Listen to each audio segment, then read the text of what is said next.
नमस्कार मित्रांनो, माय सपोर्ट या मराठी यूट्यूब चॅनलवर तुमच्या सर्वांचे मनापासून स्वागत आहे। संपूर्ण महाराष्ट्रासाठी आताच्या क्षणाच्या सर्वात मोठ्या आणि महत्त्वाच्या ठळक बातम्या। राज्यात 10 धडाकेबाज निर्णय, उद्यापासून सर्वांना खुशखबर। 13 ऑगस्ट गुरुवार, काही मिनिटापूर्वीच्या ह्या बातम्या आहेत। या संदर्भात सविस्तर माहिती या व्हिडिओत जाणून घेऊया। तत्पूर्वी तुम्ही माय सपोर्ट या मराठी यूट्यूब चॅनलवर नवीन असाल तर खाली दिलेल्या लाल रंगाच्या सबस्क्राइब बटनावर क्लिक करा आणि समोरील बेल आयकॉन क्लिक करा, जेणेकरून महाराष्ट्राच्या ताज्या बातम्या तुमच्यापर्यंत सर्वात आधी पोहोचतील। तर चला सविस्तर बातमी जाणून घेऊया। तर बघा, पहिली सर्वात मोठी आणि सर्वांसाठी महत्त्वाची बातमी। महाराष्ट्र मोटर वाहन नियमन 1989 अंतर्गत रिक्षा टॅक्सी चालकांना व्यावहारिक मराठी भाषेचे ज्ञान अनिवार्य आहे। मात्र अनेक अमराठी रिक्षा टॅक्सी चालक हा नियम धुडकावून लावत आहेत। मराठी न येण्यावरून प्रवासी आणि चालकांमध्ये वाद उद्भवले जातात। त्यामुळे महाराष्ट्रात व्यावसायिक प्रवासी वाहन चालकांना मराठी भाषा येणं बंधनकारक करण्यात आलं आहे। नवीन नियमाप्रमाणे जर रिक्षा किंवा टॅक्सी चालकाला मराठी भाषेचे व्यावहारिक ज्ञान नसेल तर त्याला आधीच 1 महिन्याची नोटीस देण्यात येईल। त्या 1 महिन्यात देखील चालकाने मराठी शिकली नाही तर त्याचे लायसन्स 3 महिन्याच्या कालावधीसाठी रद्द करण्यात येणार आहे। यानंतर देखील चालक मराठी शिकत नसेल तर त्याचे लायसन्स कायमस्वरूपी रद्द करण्याची तरतूद या कायद्यामध्ये असणार आहे। आजच हा नवीन कायदा लागू केला जाणार आहे। त्यातून सरकारने या कायद्यात सुधारणा करून काही कठोर तरतुदी केल्या आहेत। शासकीय अधिसूचनेनुसार महाराष्ट्र मोटार वाहन नियम 2026 अंतर्गत महाराष्ट्र मोटार वाहन नियम 1989 मध्ये विविध प्रकारचे बदल करण्यात आले आहेत। त्यानंतरची लाडक्या बहिणींसाठी सर्वात मोठी आणि महत्त्वाची बातमी। ऑगस्ट महिना सुरू होऊन 12 दिवस उलटले तरीही मुख्यमंत्री माझी लाडकी बहीण योजनेच्या जुलै महिन्याच्या 1500 रुपयांच्या हप्त्याची तारीख काय असणार याकडे राज्यातील कोट्यावधी पात्र महिलांचे डोळे लागले आहे। महिला व बालविकास मंत्रालयाकडून अद्याप अधिकृत तारीख जाहीर करण्यात आलेली नसली तरी माध्यमांवरून मिळत असलेल्या माहितीनुसार पुढील 8 दिवसात म्हणजेच 15 ऑगस्ट ते 18 ऑगस्ट दरम्यान लाभार्थी महिलांच्या बँक खात्यात जुलैचा हप्ता जमा होण्याची प्रबळ शक्यता आहे। ऑगस्ट महिन्यात रक्षाबंधनसह विविध सण उत्सव असल्याने राज्य सरकारकडून महिलांच्या खात्यात लवकरात लवकर पैसे वर्ग करण्याचे नियोजन सुरू आहे। यापूर्वीही 15 तारखेच्या सुमारास हप्ता जमा करण्यात आला होता। त्यानुसार यंदाही 15 ऑगस्ट ते 18 ऑगस्ट दरम्यान राज्यातील सुमारे 1,66,00,000 पात्र महिलांच्या खात्यात 1500 रुपये जमा होण्याची शक्यता आहे। त्यानंतरची सर्वात मोठी आणि सर्वांसाठी महत्त्वाची बातमी। महाराष्ट्रात विविध शासकीय सेवा भरती परीक्षांची प्रक्रिया अधिक पारदर्शक, सुरक्षित आणि सर्वसमावेशक बनण्यासाठी राज्य शासनाने एक महत्त्वपूर्ण पाऊल उचलले आहे। परीक्षा पद्धतीत सुधारणा सुचविण्यासाठी एका उच्चस्तरीय समितीची स्थापना करण्याचा निर्णय मुख्यमंत्री देवेंद्र फडणवीस यांनी घेतला आहे। वर्षा निवासस्थानी पार पडलेल्या या उच्चस्तरीय बैठकीला उपमुख्यमंत्री एकनाथ शिंदे देखील उपस्थित होते। सध्या विविध स्पर्धा परीक्षांमध्ये होणारे गैरप्रकार, पेपर फुटीच्या घटना आणि त्यामुळे होत असलेल्या विद्यार्थ्यांच्या नुकसानीची गंभीर दखल राज्य सरकारने घेतली आहे। या पार्श्वभूमीवर विद्यार्थ्यांचे हित जपण्यासाठी आणि परीक्षा यंत्रणेतील त्रुटी दूर करण्यासाठी ही उच्चस्तरीय समिती प्रत्येक महसुली विभागात प्रत्यक्ष जाऊन विद्यार्थी, शिक्षण संस्था चालक तसेच संबंधित सर्व घटकांशी संवाद साधणार आहे। सर्व घटकांची मते जाणून घेतल्यानंतर ही समिती आपले समग्र शिफारशीचा अहवाल शासनाला सादर करेल, ज्याच्या आधारे राज्यासाठी एक नवीन आणि प्रभावी परीक्षेचे धोरण ठरवले जाईल। त्यानंतरची सर्वात मोठी आणि सर्वांसाठी महत्त्वाची बातमी बघा।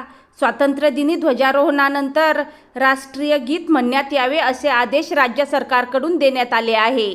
भारताचा 80वा स्वातंत्र्य दिन यंदा शनिवार 15 ऑगस्ट 2026 रोजी साजरा करण्यात येणार आहे। या पार्श्वभूमीवर महाराष्ट्र शासनाच्या सामान्य प्रशासन विभागाने राज्यातील स्वातंत्र्य दिन समारंभासाठी मार्गदर्शक सूचना जारी केल्या आहेत।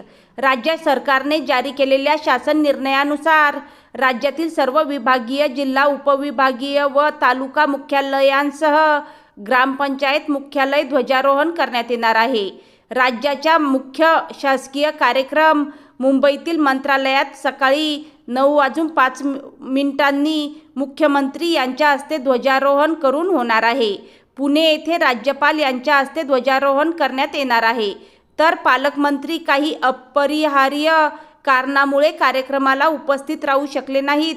तर संबंधित विभागीय मुख्यालयात विभागीय आयुक्त किंवा जिल्हा मुख्यालय जिल्हाधिकारी यांच्या हस्ते ध्वजारोहण करण्यात यावे असे आदेश देखील राज्य सरकारकडून देण्यात आले आहेत. त्यानंतरची सर्वात मोठी आणि सर्वांसाठी महत्त्वाची बातमी बघा. राज्य सरकार आणि महसूल खात्याला चक्क फसवणूक. चोरट्या मार्गाने डोंगर पोखरून वाटेल तेव्हा तेवढी माती मुरुम खडी अर्थात बेकायदा गौण खनिज उपसणाऱ्या माफियांना ट्रॅक करून त्यांना अद्दल घडविण्यासाठी फडणवीस सरकारने कठोर पावले उचलली आहेत. गौण खनिज माफिया आणि त्यांच्या यंत्रणेवर 24 तास लक्ष ठेवून कोठून किती आणि कसे गौण खनिज काढले जाते, परवाना, प्रत्यक्ष उपसा, त्यांचे नेमके शुल्क किती यावर नजर ठेवून दंड वसूल करण्यासाठी खास महाखनिज 2 या नव्या पोर्टलची उभारणी केली असून त्यावर गौण खनिजाची चोरी करणाऱ्यांची कुंडली राहणार आहे. परिणामी सरकारचा महसूल बुडविणाऱ्यांपासून नैसर्गिक संपत्तीचे लचके तोडणाऱ्यांचा बंदोबस्त होऊ शकतो. या उपायांमुळे सरकारला वर्षभरात तब्बल 5,875 कोटी रुपयांचा महसूल मिळण्याची आशा आहे. दुसरीकडे बेकायदा उत्खनन रोखण्यासाठी आतापर्यंत केलेल्या योजना नावापुरत्याच राहिल्याने आता महसूल खात्याने खोदाईच्या ठिकाणी कॅमेऱ्यांपासून पोलीस आणि ट्रॅकिंग यंत्रणा राहणार आहे. त्यामुळे गौण खनिज चोरांना चाप लागून सरकारी तिजोरीतील महसुलात भर पडण्याची शक्यता आहे. त्यानंतरची सर्वात मोठी आणि सर्वांसाठी महत्त्वाची बातमी बघा. सातबारा उतार्यावर किंवा इतर अधिकारात नाव नसलेल्या शेतकऱ्यांना अधिकृत रेकॉर्डवर आणण्यासाठी राज्य सरकारने महत्त्वाचा निर्णय घेतला आहे. महसूल मंत्री चंद्रशेखर बावनकुळे यांनी सर्व जिल्हाधिकाऱ्यांना अशा शेतकऱ्यांची माहिती संकलित करून 15 दिवसात अहवाल सादर करण्याचे निर्देश दिले आहेत. या निर्णयामुळे राज्यातील सुमारे 2,31,000 शेतकऱ्यांचा ॲग्रिस्टॅग आणि फार्मर ID तयार होण्याचा मार्ग मोकळा होणार आहे. त्यांना पीक कर्ज, कर्जमाफी तसेच विविध शासकीय योजनांचा लाभ मिळणे सुलभ होणार आहे. मंत्रालयात झालेल्या बैठकीत राज्यातील शेतकऱ्यांच्या ॲग्रिस्टॅग संदर्भातील अडचणी आढावा घेण्यात आला. अनेक शेतकऱ्यांची नावे सातबाऱ्यावर नसणे, वारसांची नोंद अद्ययावत नसणे तसेच देवस्थान, इनाम, वतन आणि कबुलायतदार जमिनींच्या नोंदींमुळे ॲग्रिस्टॅग तयार करण्यात अडथळे येत असल्याचे समोर आले आहे. त्यानंतरची सर्वात मोठी आणि सर्वांसाठी महत्त्वाची बातमी बघा. महाराष्ट्रात विविध सेवा भरतींसाठी होणाऱ्या परीक्षा पद्धतीत सर्वसमावेशक, अधिक सुरक्षित आणि सर्वसंमतीने सुधारणांसाठी एक उच्चस्तरीय समिती गठीत करण्याचा निर्णय मुख्यमंत्री देवेंद्र फडणवीस यांनी आज घेतला आहे. या समितीने राज्यात प्रत्येक विभागात जाऊन विद्यार्थ्यांशी संवाद साधत सर्वकष सुधारणाबाबत अहवाल सादर करण्याचा आहे. या बैठकीला उपमुख्यमंत्री एकनाथ शिंदे हे सुद्धा उपस्थित होते. त्यांनीही अनेक उपयुक्त सूचना या बैठकीत केल्या आहेत. वर्षा निवासस्थानी झालेल्या या बैठकीत मुख्यमंत्री देवेंद्र फडणवीस यांनी हे निर्देश दिले आहेत. उच्च समिती सामान्य प्रशासन विभागाच्या अतिरिक्त मुख्य सचिव व्ही. राधा यांच्या अध्यक्षतेत राहणार असून राज्याचे पोलीस महासंचालक सदानंद दाते, माहिती तंत्रज्ञान विभागाचे सचिव वीरेंद्र सिंग, पशुसंवर्धन विभागाचे सचिव डॉक्टर एन. रामास्वामी आणि नाशिक विभागीय आयुक्त प्रवीण गेडाम यांचा त्यात समावेश असेल. या समितीने प्रत्येक महसुली विभागात जाऊन विद्यार्थी, शिक्षण संस्था चालक आणि संबंधित घटकांशी चर्चा करून त्यांची मते जाणून घ्यायची आहेत.